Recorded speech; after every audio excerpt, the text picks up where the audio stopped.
Ryan Boutwell, welcome to Strategy Simplified. Looking forward to having you on the podcast today. Can you just kick us off and tell us who you are, share a quick intro? Yeah, sure. And thanks for having me today, Jay. It's great to be here. A little bit about me. I grew up in Texas, out south of Fort Worth in a small town. I went to undergrad at UT Arlington and then did a master's in finance at UT Austin at the Macomb School. I made that transition because I started out wanting to go into the Big Four and work in traditional accounting jobs, and then took the master's in finance route because I found it wasn't for me, and actually transitioned into investment banking after that. Worked for about 3 years doing investment banking, traditional M&A sell side type of work. And then I came to kind of a pivot point in my career where I was thinking about private equity or doing something different. And I took a job working in corporate strategy because I got interested in understanding kind of how businesses operated. So I knew that I was pretty good in Excel, could do some kind of neat things in PowerPoint, but I didn't really know how things worked. So I used the example of inventory. I didn't even know how people made decisions about inventory. I just knew what it was in a spreadsheet. And after that, I spent 2 years working in corporate strategy. And then that's kind of what prompted me to go get my MBA and ultimately pursue the path in consulting that I'm sure we'll talk about a little bit later. But right now I'm at the University of Virginia Darden School of Business. Just started my second year, finished up my summer internship at McKinsey in Chicago, and am thankfully going back at the end of my second year after graduation to start full time. Okay. Oh, that's a very concise overview of your journey up to this point. Really appreciate that. And we're going to double click into a few different pieces of that, most notably your transition into consulting and some tips, tricks, best practices from your journey there. But one other thing that you are is a content intern here at Management Consulted. So, really enjoying having you on the team and looking forward to getting your story out to our audience. So Yeah. you're at Darden. Can you share a little bit more about the kind of framework or rationale behind both like why an MBA and why now, and also like what specifically stood out to you about Darden? Yeah, so I really thought about an MBA twice, the second time being whenever I ultimately decided to make the decision. So after being in investment banking for about 2.5, going on 3 years, I realized that private equity wasn't for me. And I started talking to friends that I knew that had gone and gotten their MBA. And the way that I saw it is the schools that I was looking at, really that 3 year mark was kind of the floor for work experience. And that was probably going to be pushing it a little bit. And thankfully, I had some good friends that had actually gotten their MBAs after about 3 years of work experience, whether it was in banking or in consulting or whatever the case may be. And interestingly enough, they told me that the people in their MBA programs that had spent a little bit more time and were a little bit more introspective and understood not only what they wanted to do, but why they wanted to do it coming out of the MBA program seemed to be more successful in their paths and dealt with a lot less stress because they were just kind of focused on what they wanted to accomplish. So ultimately took that advice, punted on the MBA, and went and took a corporate strategy job. I thought that private equity was going to be a little bit more of the same, whereas corporate strategy would help me kind of understand how businesses operate. Why do they make the decisions they make? What do CFOs and CEOs think about? Those types of things. So I took a job at a company named Visteon Corporation. And interestingly enough, the CFO of that organization was my first ever client in investment banking. And he took the job as CFO kind of right when COVID kicked off. And he reached out and said, hey, I need some people in the organization that know how to do that cool little fancy modeling stuff that you guys did for me a few years back. Would you mind helping me out? And the way that he kind of sold the job to me is he said, you're going to do some M&A type of stuff that you're probably very used to, and you're going to help me do things that you've probably never seen before, like understand why our inventory management is terrible right now. So I thought that was a really cool opportunity and something I couldn't really pass up. But I basically said to him, I would love to join the team. I think I'm happy to sign up for 2 years because I want to explore potentially getting an MBA. And he said, great. So the entire time that I was there, really, I basically talked to him probably on a weekly or every other week basis about, what am I doing? What do I want to accomplish with an MBA and the next steps of my career? And it kept pointing back to consulting. And we worked across the table we were BCG's client. And so I was fortunate also enough to interact with their team and say, hey, why are you guys doing this? Like, why do you look at things this way? And, they would give me insights, and I found the job to be just fascinating. It mixed a lot of the things that I liked about investment banking, which was kind of the fast paced culture, very sharp individuals, kind of constantly on the go. But it also tied in a lot of the things that I liked about corporate strategy in my job at Vistion, which was, why do we make the decisions we're making, problem solving, looking at things from a different lens, trying to be creative. And so I really saw it as kind of a great opportunity and ultimately pursued the MBA path with the intention being that I would become a career switcher and move into management consulting. And, thankfully it worked out for me. That's awesome. It sounds like mixed in there with your transition or to consulting, or your kind of desire to go in there was like a desire for growth, like a growth mindset, right? Surrounding yourself with the brightest people, challenging yourself, which is really cool. So, and I think that's something that any aspiring consultant should aspire to step into if they want to go into this field, because it's ever evolving.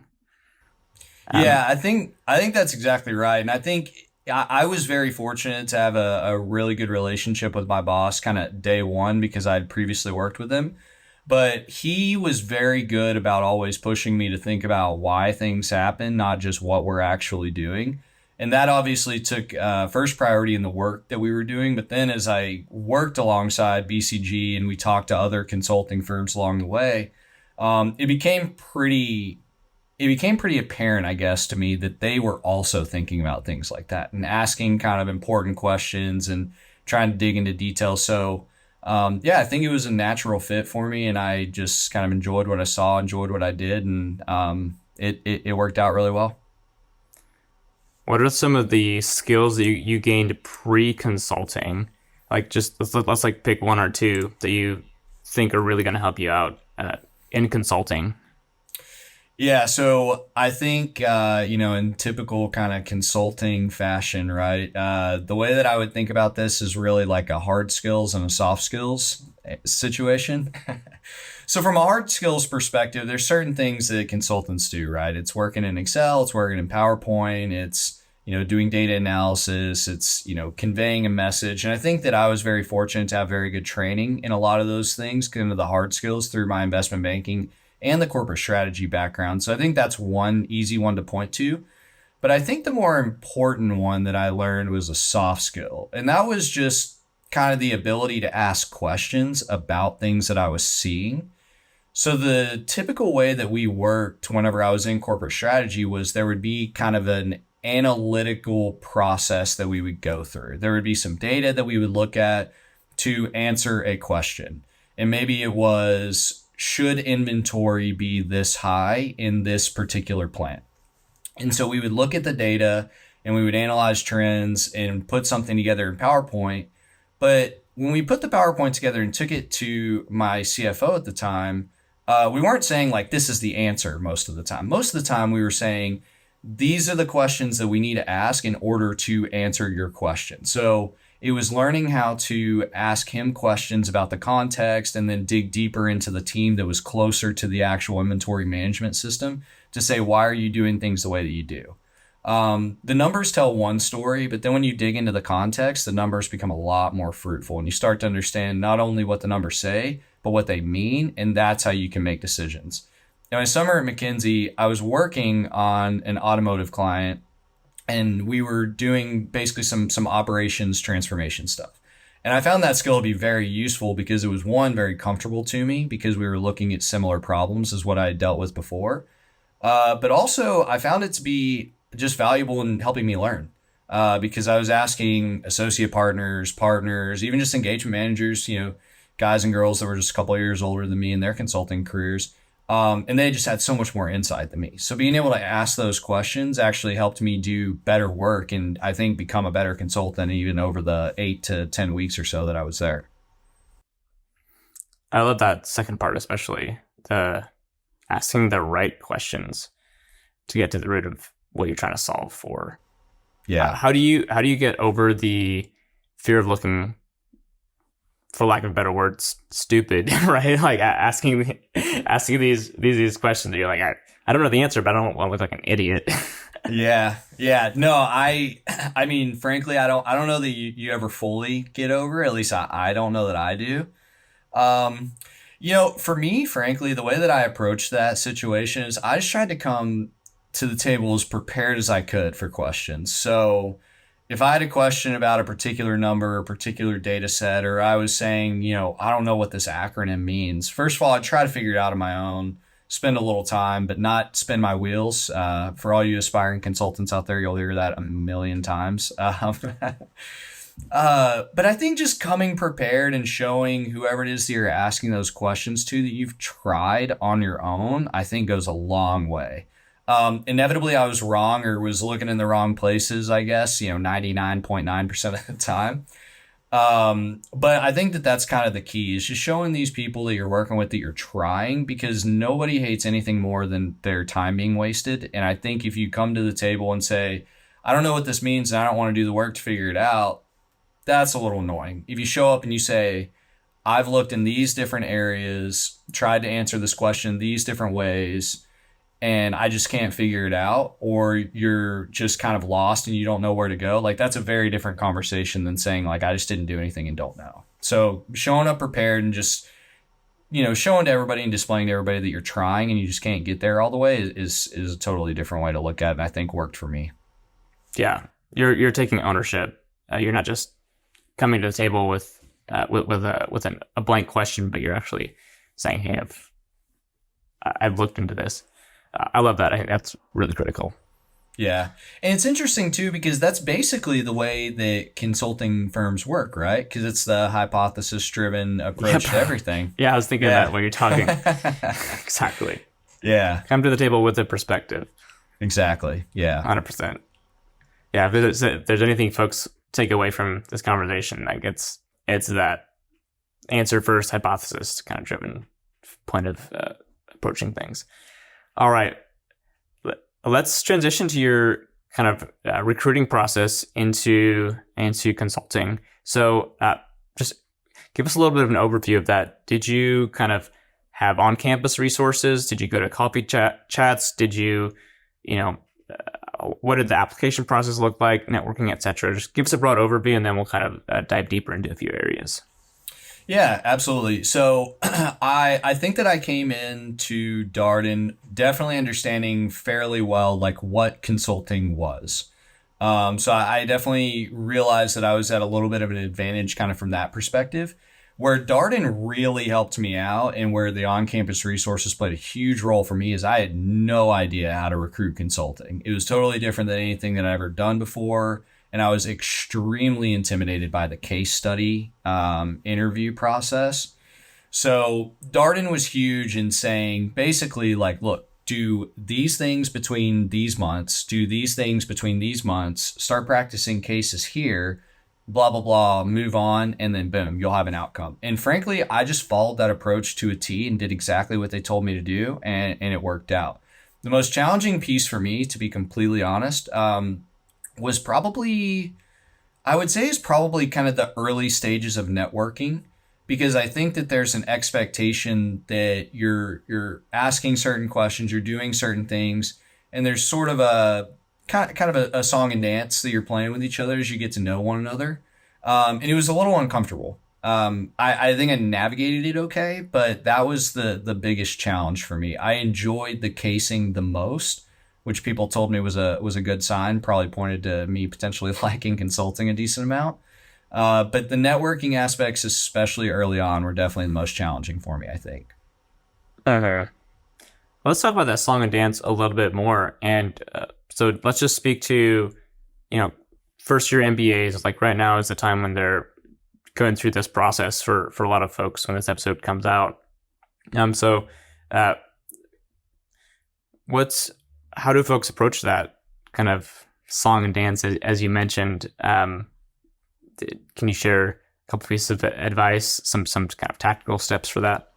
Yeah, absolutely. I think that So what I struggled with is trying to fit into the box that I thought they wanted me to fit into. So I thought going into the process, like, oh, I should be asking about their staffing model and understand what makes them different. I should be asking about, what type of work that, I'll work on if I'm in this city or if I'm in that city. And I think I got a little caught up early on in trying to kind of fit the mold that the consulting firms were looking for me to fit, if that makes sense.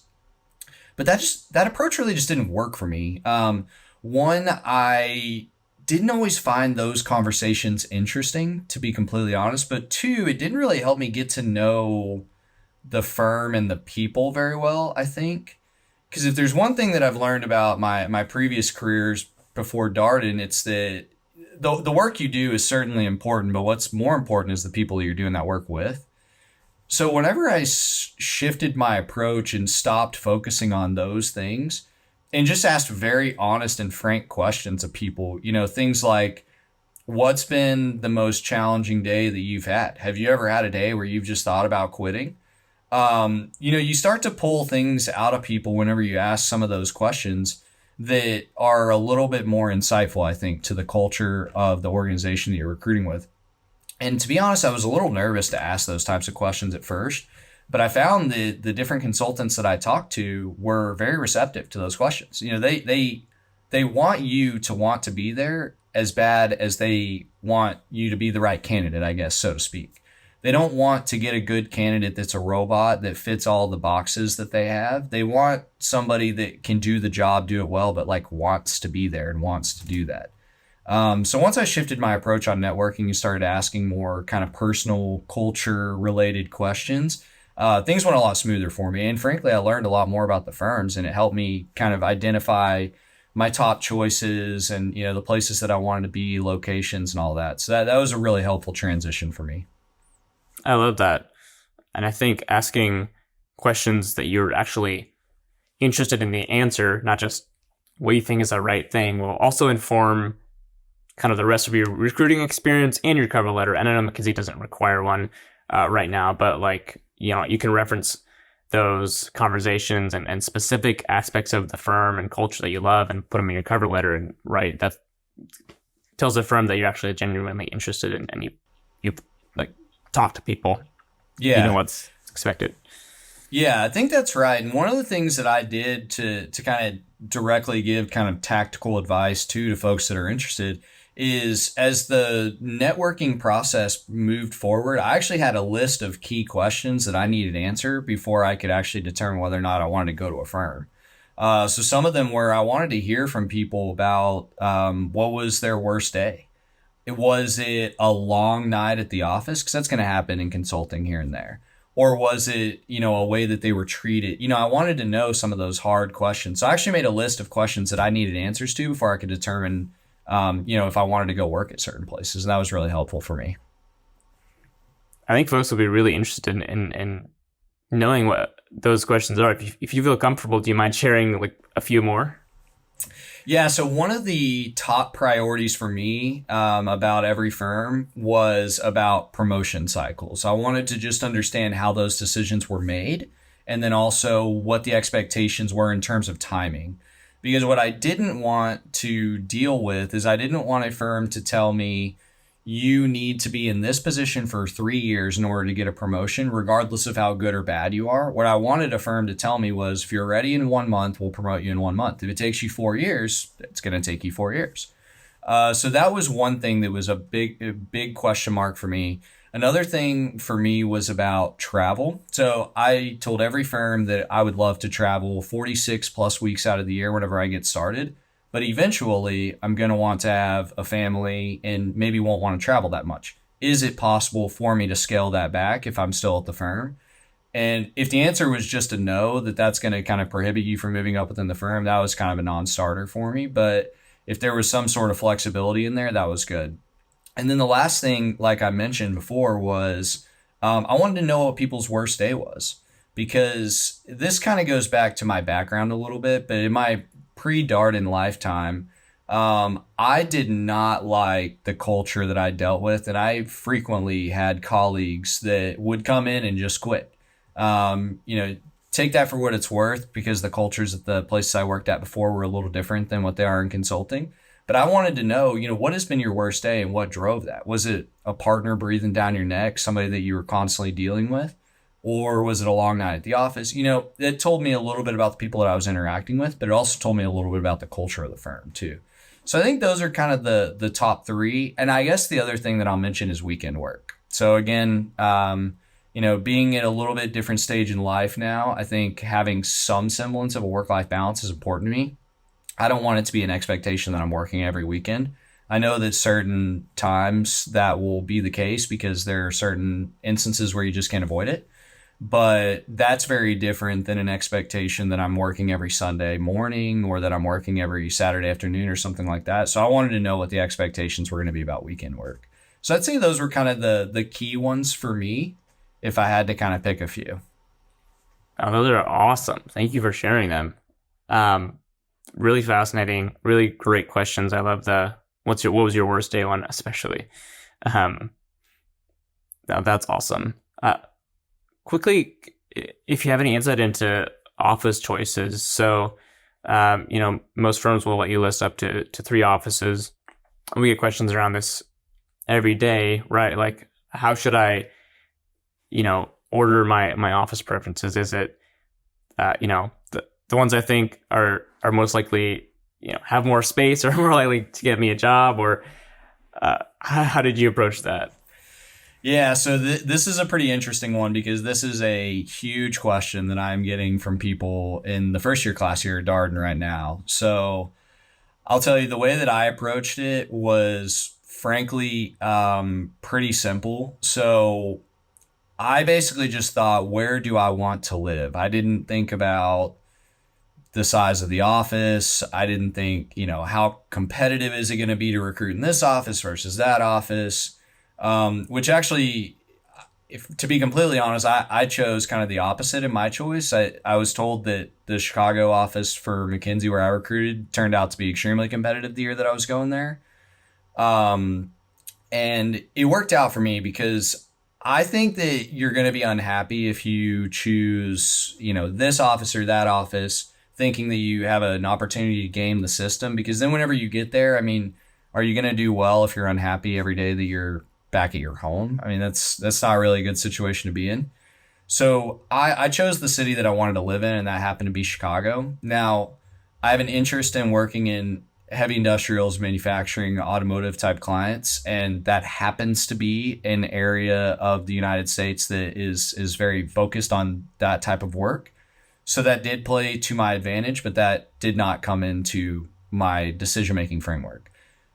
The one thing that I've commonly told different first years that I interact with that have questions about the competitive dynamics of offices, such as, do I recruit in this office versus this office? Because there's a ton of MBA programs near this office, but not many near this one.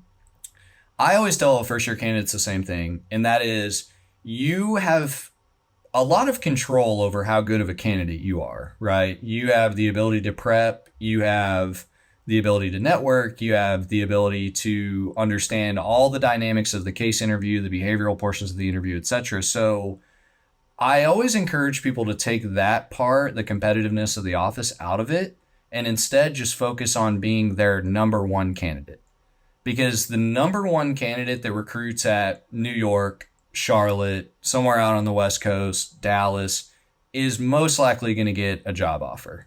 And so if you just take the competitiveness of the office out of the equation altogether, that should simplify a lot of people's decision-making process. And you're also thinking about controlling the things that you can control, which personally for me is an important way of looking at the world. I love that. This theme of like personal ownership keeps popping up, right? Like, control what you can control, take ownership of what's yours, and don't try to game the system or the external factors that you can't control. That's really, really great advice. Yeah. I hope it's helpful, and I know that's sometimes a little bit of a different way that people think about it, but that works for me personally. Yeah, no, I think that's great advice. All right, well, let's talk about the case interview. So, can you share your kind of prep plan or prep process that you underwent to land the McKinsey offer, and then I might have some deeper questions into that. Yeah, so I'll be honest and tell you that I started off in on a bad track. So I started off saying, look, I want to do 75 cases, I think is what the number was. And everybody said, no, you don't need to do that many. First of all, second of all, you don't need to pick a number and strive for that. And I said, yeah, you guys, fine. I'm doing 75 cases. So I started off doing several a week. I think there was multiple days, even at the beginning, where I was doing a couple a day. And I quickly burned out and realized that I didn't feel like I was improving. And so I took a step back and refocused my efforts. And what I did was I made a list of things. I said, these are the things I'm good at. These are the things I'm bad at. And what I found was that I was really good on the quantitative aspects of casing. I could do pretty good mental math. I had a good feel for how to take a kind of linear structure and walk people through the different equations and the way that I was thinking about solving the problems. But what I was terrible at was frameworks, which was arguably the most important part, I think, to a lot of people, and brainstorming.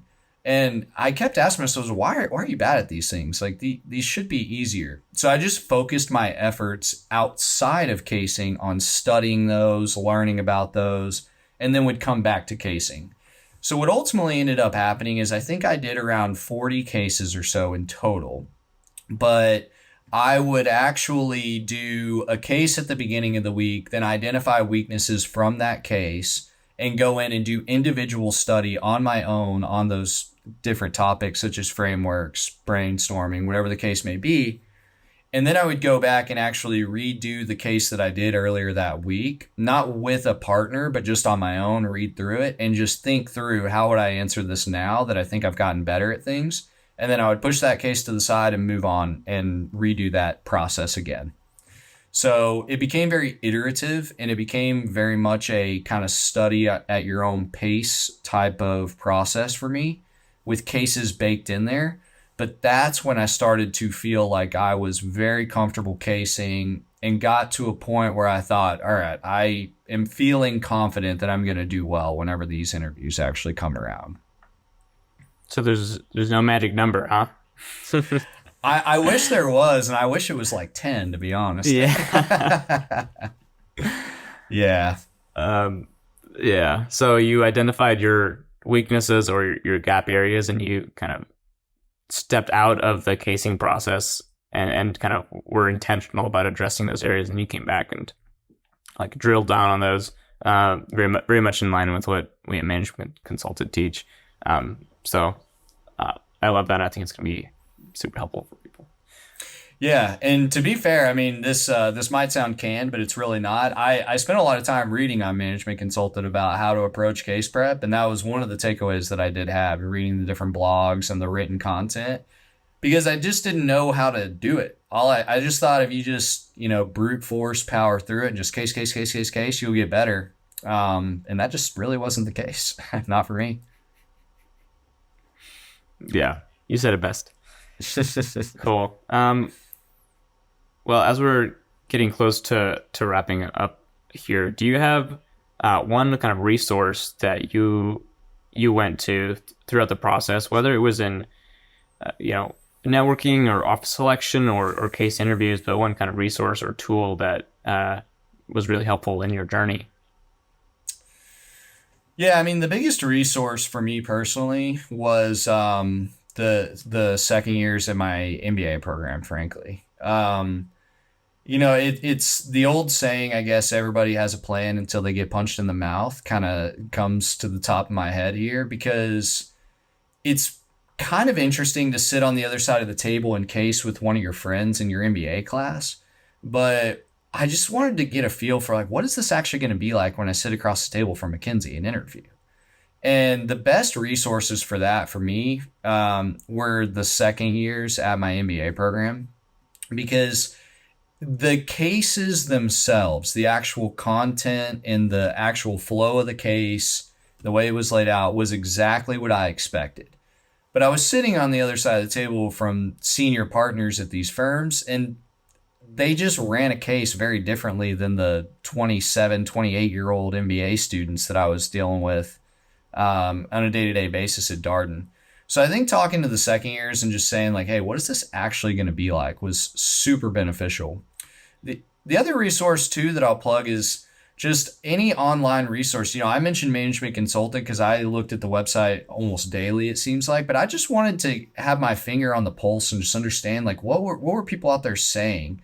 And reading the blogs and reading the different written content was super helpful for me, just to contextualize, to learn little tips and tricks here and there, to just kind of make myself just a little bit better at certain things. Because again, I took the mindset that if I prepared as much as I thought necessary to make myself the number one candidate, then I would get a job. And if I didn't, then I was putting it up to chance. So I felt like reading the different blogs and the written content to keep my finger on the pulse and understand what other people were saying about this process was really helpful as well. Yeah, there's the kind of hunger to learn and grow mindset again coming up. So I love that. That's been a theme here today. Yeah, yeah, definitely. One piece of advice for a first year MBA, trying to get an internship. So my biggest piece of advice is actually not going to be related to casing or networking or anything like that. My biggest piece of advice is sit down and ask yourself if you think you'll like management consulting and learn about the industry. I think that being happy in your job and liking what you do is far more important than being able to stick McKinsey on your resume. Chances are, if you're in an MBA program, you've probably been relatively successful in your career. And I don't think that successful people come from this organization or that organization. Successful people have something in their DNA that makes them do things and do things well. Okay. And so if you're one of those people that's already at a top MBA program, you don't need McKinsey or BCG or Bain or something like that on your resume. But what you do need is you need to be happy in your job. So just make sure that you actually want to do it before you jump in, because it's a demanding gig, and it's not going to let up just because you're unhappy. Yeah, I don't think I've ever had that specific piece of advice on the podcast, and I love it. So thank you for sharing your wisdom. Absolutely. And for me, when I came in, I wanted to do something where I could spend 3 to 5 years doing that. And I am not going to spend 3 to 5 years being unhappy just to get a place like McKinsey on my resume. So I did a lot of introspection and really asked myself some hard questions before I made the jump. And I think it benefited me. Life's too short to waste 3 years at a job you hate. Yeah, that's right. Plenty of other opportunities out there that'll make you just as happy. And, yeah, it's not worth it. Yeah. What are you most looking forward to about starting full time at McKinsey? And then now that you've gone through a summer, you'll have finished your MBA. What's exciting to you? Honestly, it's just the people. And I know that's kind of a canned answer, but I met so many interesting people whenever I was there. People that had traveled the world, people that had worked in different White House administrations before they went and got their MBA, people that didn't have their MBA at all, went and got their PhD in nuclear physics or something. You just meet so many interesting people when you're going into consulting. And that's kind of what makes those organizations so great, I guess, is because they bring such a diverse group of minds to every problem solving approach. So on my project over the summer, I was reaching out to a senior partner that sat in Germany, I believe, and had worked for one of our clients' competitors, 20 years ago. And we were asking him questions and learn about his background and stuff. I was like, wow, this is crazy. I'm 30 years old. I'm an intern. I'm talking to this guy. Like, this is wild. So that's what I'm most excited about, I think, is just all the different people that I'll have the opportunity to interact with and learn from, frankly. Yeah, I'm excited for you. Yeah. That's amazing. Lots to look forward to. Well, we are going to transition to the last segment. We're going to ask you a few get to know you questions. You ready? Yeah, I'm ready. Let's do it. All right. What's one item on your bucket list? One item on my bucket list is to go skydiving in New Zealand. So when I lived in Chicago, I started going skydiving a little bit, and I was actually in the process of going through kind of a class where you become eligible to jump and skydive on your own. There was this little known thing called COVID that started that I'm sure nobody's heard of that ruined my abilities to actually finish that. But I would like to start jumping again if I can whenever I move back to Chicago, and I'd have to go do it in New Zealand sometime. Dude, that sounds wild. I have yet to do that. I highly recommend. I'll tell you though, the second time is scarier than the first time for whatever that's worth. Oh, that doesn't help, bro. Yeah, that's great. All right. Do you have a hidden talent? A hidden talent of mine is, this is a hard one actually. Yeah. So this is going to be a strange story, but on the side, I actually own a small business. So I own a dog grooming shop. So my hidden talent is I can groom a dog. Oh, there you go. Yeah, Not every day you hear that. Yeah, I figured once I bought the business, I didn't know anything about grooming dogs. So I just was like, let me just learn how to do this so I can understand the process. So I've only groomed maybe like 2 dogs my whole life, but I know how to do it. Yeah, that's 2 more dogs than I've groomed, so you're winning there. Back. Yeah. All right. Well, what's to end this off? What's your favorite or go-to weekend hobby or passion?